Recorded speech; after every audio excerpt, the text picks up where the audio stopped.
Et regardez qui vient d'arriver. C'est Lucas. Oh. Alors ça.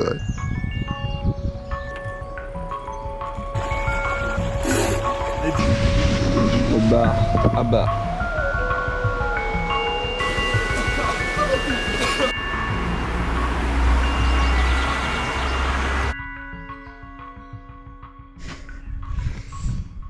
Bon, on est arrivé en Allemagne. Et les Allemands sont super sympas, vraiment. Le sourire, tout ça.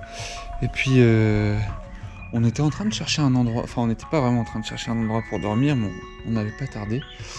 Et là, il y a un mec, super sympa, Thomas, qui nous dit: venez chez moi, j'ai un petit endroit pour vous. Et puis là, j'ai pris une douche chez lui. Ça fait du bien de fou. Et regardez où est-ce qu'on dort. Donc, on a tout cet endroit-là pour nous. Il nous a dit: for small business, pour faire pipi là. Et big business, on doit aller là-haut, sonner. Et regardez ça. C'est un putain de sauna en fait. Et on dort là-dedans.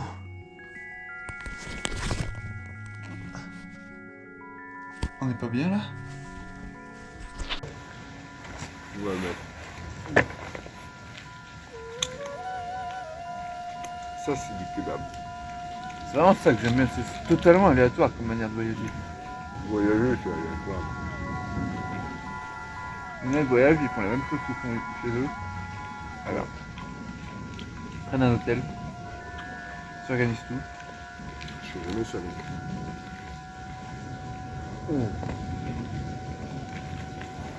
Waouh.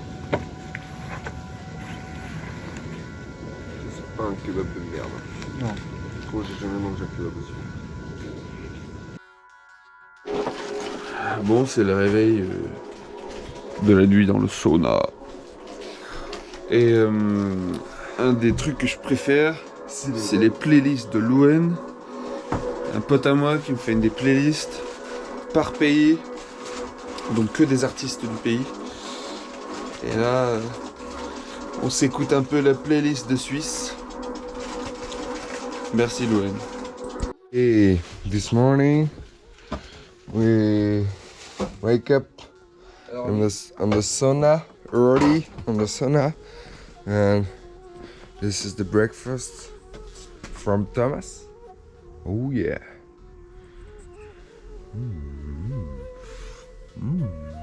Oh yeah. 2-3 heures après ce moment là, au petit déjeuner chez Thomas, j'ai eu l'idée d'un cadeau pour Lucas parce que son anniversaire c'était le lendemain et je lui ai offert donc 2 nuits en hôtel à Munich. Le problème c'est qu'on était à 160 km de Munich, si je me souviens bien, 150. Donc on a dû tracer pour se rapprocher le plus possible de Munich. On est à quoi, 30 bornes de Munich. On a trouvé une petite cabane au bord du lac, enfin au bord, dans le lac même. Bon, on a contourné un peu la porte. On peut dire, on respecte les lieux. Attention. Hier, le record a été battu. 121 km, 7 heures départ, non 8 heures départ. On est arrivé ici, là où on est là, à minuit et demi. On n'a pas arrêté. Il a plu toute la journée, on a fait ouais, 41 km, 42 de nuit. Et ben c'était intense comme journée. C'était bien. 100e nuit dehors pour moi en tout cas. Passer le cap des ennuis. C'est calme, c'est bien, c'est beau.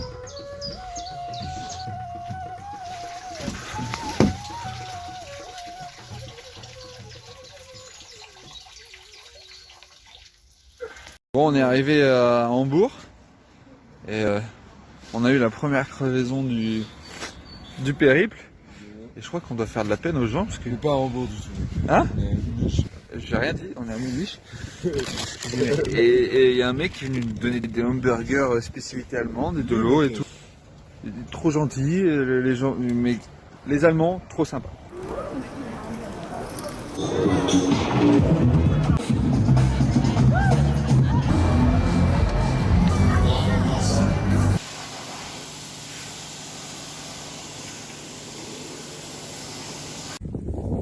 Bon bah là c'est vraiment la merde. Voilà la roue de mon vélo. Ça tourne dans les deux sens. C'est pas censé tourner dans les deux sens. Normalement quand je tourne dans le sens pour rouler, bah, ça bloque et la roue est censée tourner. Donc ça veut dire que la roue libre est complètement pétée. Ça c'est un truc qui se change difficilement comme ça, surtout quand on n'a pas les outils. Sauf qu'on n'a pas les outils. Donc on va devoir attendre. On est à 30 km du prochain magasin à vélo, sachant que demain c'est dimanche donc c'est fermé et lundi c'est férié en Allemagne, enfin bref c'est férié, donc c'est fermé aussi. Donc on est dans la merde. On est allé voir un fermier qui nous a dit d'aller dans cette maison là. C'est un mec qui répare des tondeuses et qui va peut-être pouvoir nous aider. Voilà, c'est la merde.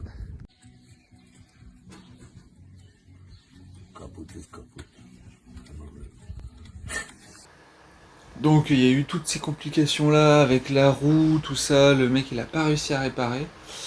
Et la famille, super gentille, la famille là où on essaie, avec l'agriculteur qui essayait de réparer la roue, ils nous ont dit mais dormez là dans notre jardin. Le lendemain ils nous ont offert le petit déj, ils nous ont amenés à la gare avec les vélos dans la remorque et on a pu prendre un train jusqu'à Nuremberg pour pouvoir trouver un endroit où je pourrais réparer mon vélo quoi.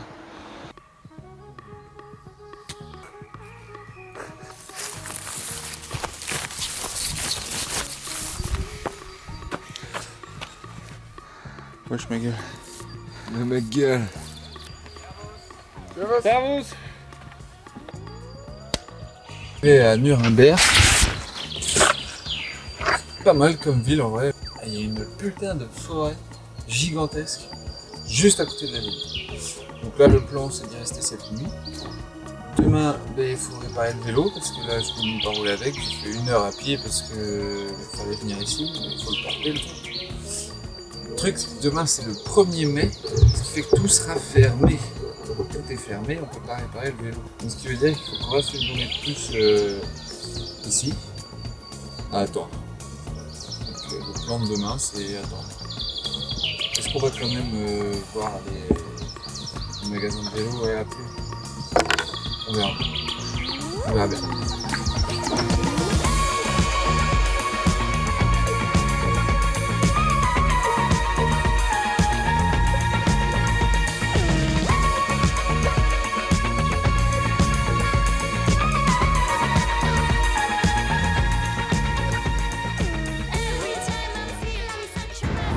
Bon putain c'est bon.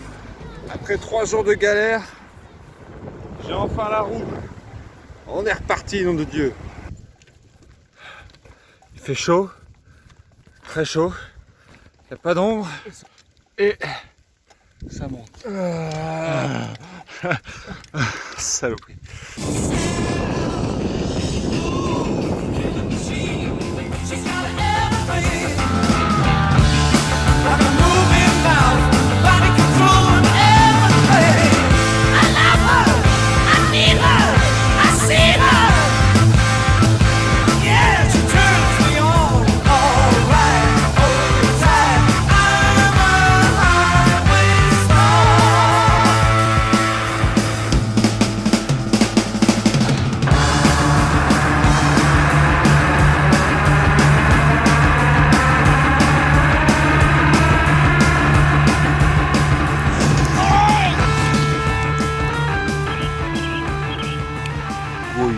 Ce bâtard.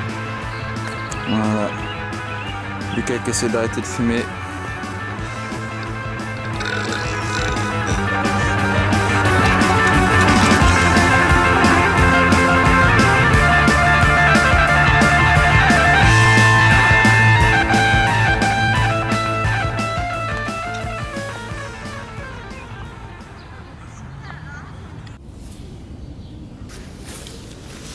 Allez hop.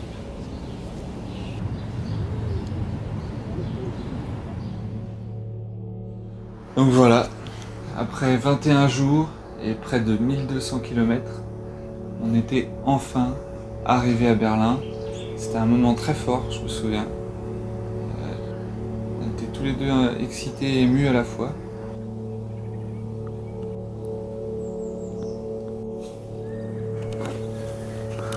On est où là ?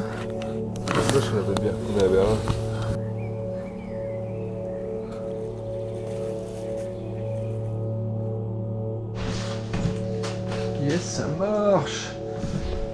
Bon, faut que je vous raconte. On est allé à Berlin hier, on est arrivé. Attention Lucas, on a visité Temple of, je sais plus comment ça s'appelle, le truc abandonné. On a dormi dans la forêt. Et vraiment, mais le matin on se lève, on range tout, on part. Et 10 minutes après être parti, donc on sort un peu de la forêt. On croise des gens en vélo qui on discute. Oh, bon, bah, ils nous racontent, ils veulent partir aux États-Unis, donc ils nous demandent des conseils, machin et tout. Après, ils nous disent, vous dormez où ce soir? On dit, ce soir, on sait pas trop, c'est la seule nuit où on n'a pas d'hôtel, on improvisera, peut-être qu'on retournera dans la forêt. Ils nous disent, attendez, venez. Et voilà, du coup, l'endroit où on dort ce soir. Donc, c'est clairement un appartement Airbnb, hein. Donc ils nous ont fait des petites courses, des petites pommes, des petites boissons, même des petits tic-tac. Ils sont trop gentils. On a de quoi faire du café. On a un frigo pour nous. Bien évidemment. La salle de bain, la douche qui va avec. Et une petite chambre. Et un truc de fou, mais on nous a filé l'application, le machin, les codes. Et la porte du bâtiment et la porte de cet appartement s'activent par une application en fait. Donc on a juste à voir notre téléphone, on appuie sur un bouton et tout s'ouvre. C'est la belle vie, non? C'est la belle vie, mec. Wow, c'est laver les mains avec de l'eau chaude. Ah, tu vois. On repère là.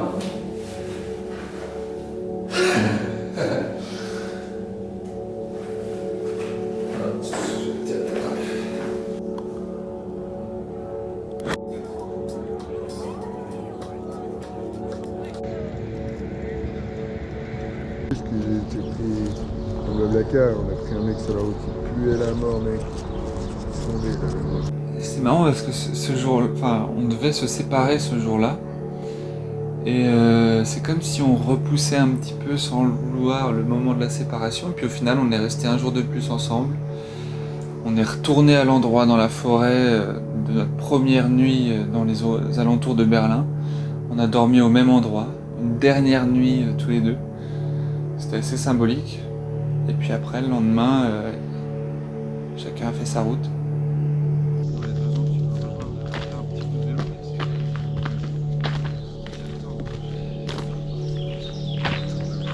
Ouais, bonne route à toi. Mec, j'espère que la route sera bonne. C'est sûr, tu feras bonjour à tout le monde de ma part. À la prochaine. Bon voyage, gros. À toi aussi, prends soin de toi. Du coup, moi, c'est pas tout de suite. Oui, c'est passé encore beaucoup d'autres choses. J'ai cassé ma chaîne plusieurs fois. Il y a eu des crevaisons, j'ai cassé mon matelas, des rencontres aussi. Mais le problème, c'est que je peux pas tout filmer. Et je peux pas tout mettre dans le montage non plus, donc il faut faire une sélection. Mais voilà, en tout cas, j'ai trouvé c'était génial ces jours de voyage avec Lucas. Donc voilà, après il a fait sa route, lui direction Amsterdam. Il est arrivé, il est rentré en Bretagne, tout va bien. C'était vraiment des très beaux jours. Merci à toi Lucas pour tout ce que tu m'as partagé. Et puis voilà, j'espère que tout ira bien dans la suite pour toi.